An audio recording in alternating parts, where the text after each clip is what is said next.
Value zone hyper mart ఇప్పుడు మన అమీర్పేట్ లో ఈ సెప్టెంబర్ 18న గొప్ప ప్రారంభం.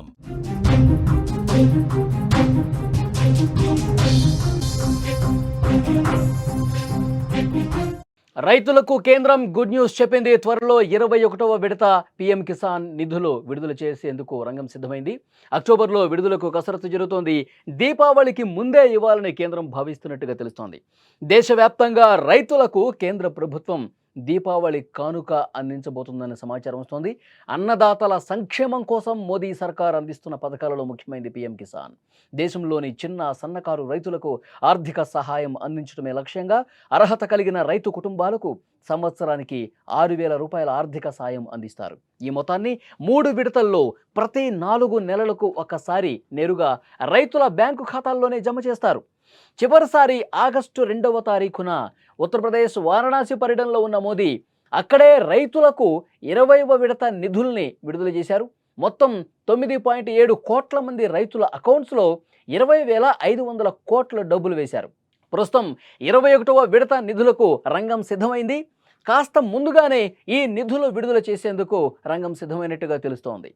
ముఖ్యంగా రైతులు ఎదురు చూస్తూ ఉంటారు పెట్టుబడి సాయం కోసం. కేంద్ర ప్రభుత్వం అలాగే ఆయా రాష్ట్ర ప్రభుత్వాలు కలిపి పీఎం కిసాన్ కింద పెట్టుబడి సాయం కింద డబ్బులు అందజేస్తూ ఉంటాయి. ఈ ఆర్థిక సంవత్సరానికి కూడా జూలైలో ఇవ్వాల్సిన 2,000 రూపాయలను ఆగస్టులో ఇచ్చింది. ఇప్పుడు యథావిధిగా అక్టోబర్లో ఇవ్వాల్సిన నిధులను ఇచ్చేస్తోంది కేంద్రం. అక్టోబర్ 18న 2,000 రూపాయలను రైతుల ఖాతాల్లో జమ చేసే అవకాశం ఉంది. అక్టోబర్ 18న దీపావళి కానుకగా 21వ విడత నిధులు జమ చేయబోతున్నట్టుగా తెలుస్తోంది. కేంద్రం జీఎస్టీలో మార్పులు చేర్పులు చేసింది. ఈ మార్పులు సెప్టెంబర్ 22 నుంచి అమల్లోకి వస్తోంది. బీహార్ ఎన్నికల నోటిఫికేషన్ కూడా రాబోతోంది.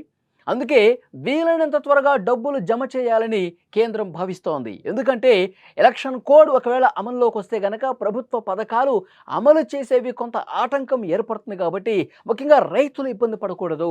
రైతులకి మనం ఏదైతే వాళ్ళ పెట్టుబడి సాయం కోసం వాళ్ళు వ్యవసాయం చేసుకోవడానికి అనుకూలంగా వాళ్ళకు కొంత చేదోడువాదుడుగా ఉండే దాంట్లో భాగంగా కొన్ని పథకాలు అమలవుతున్నాయి. దాంట్లో భాగంగా అమలు చేసేదే పీఎం కిసాన్ పథకం. సో డెఫినెట్గా వాళ్ళకి సాయం అందించాలంటే కొంత ముందుగానే అందించాలని చెప్పి కేంద్రం తలిచింది.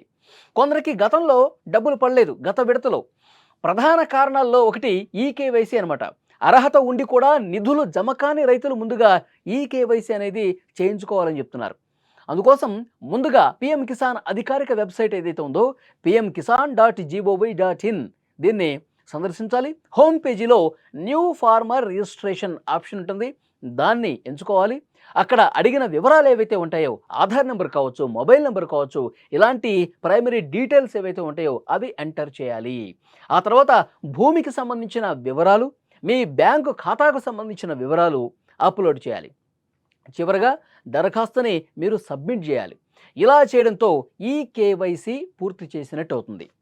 మరిన్ని వివరాలు మీకు ఏదైనా డౌట్స్ ఉంటే కనుక మీ గ్రామంలో ఉండే అధికారులను సంప్రదిస్తే ఈ పథకానికి సంబంధించి పూర్తి డీటెయిల్స్ మీకు అందిస్తారు. ఎలా అప్లై చేసుకోవాలో మీకు తెలియకపోయినా సరే వాళ్ళు మిమ్మల్ని పూర్తిగా ఎడ్యుకేట్ చేసి మీరు పూర్తిగా మీ దరఖాస్తుని నింపి సబ్మిట్ చేసేటట్టుగా వాళ్ళు సహకరిస్తారని చెప్పి ప్రభుత్వం చెప్తోంది.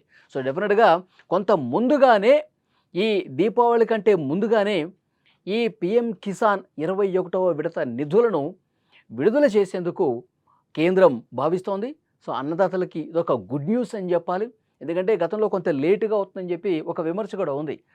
అంటే పెట్టుబడి సాయం ముందుగానే ఇస్తే దానికి కావలసినటువంటి ఏవైతే ఎరువులు కావచ్చు, వ్యవసాయం చేసుకోవడానికి రైతులు ఏవైతే ఆ వ్యవసాయానికి అవసరమైనటువంటి పరికరాలు కావచ్చు, వస్తువులు కావచ్చు, ఎరువులు కావచ్చు, ఇవన్నీ కూడా మేము సమకూర్చుకోవడానికి అవకాశం ఉంటుంది అని కోరుతా ఉన్నారు. సో దాన్ని దృష్టిలో పెట్టుకొని, పండుగను కూడా దృష్టిలో పెట్టుకొని, ఎలక్షన్ మూమెంట్ కూడా వస్తుంది కాబట్టి కొన్ని రాష్ట్రాల్లో దాన్ని కూడా దృష్టిలో పెట్టుకొని కొంత ముందుగా వేసేందుకు, దీపావళిని రైతుల ముఖాల్లో కొంత ముందుగానే తీసుకొచ్చేందుకు కేంద్రం భావించి ఈ డెసిషన్ తీసుకుంటున్నట్టుగా తెలుస్తోంది.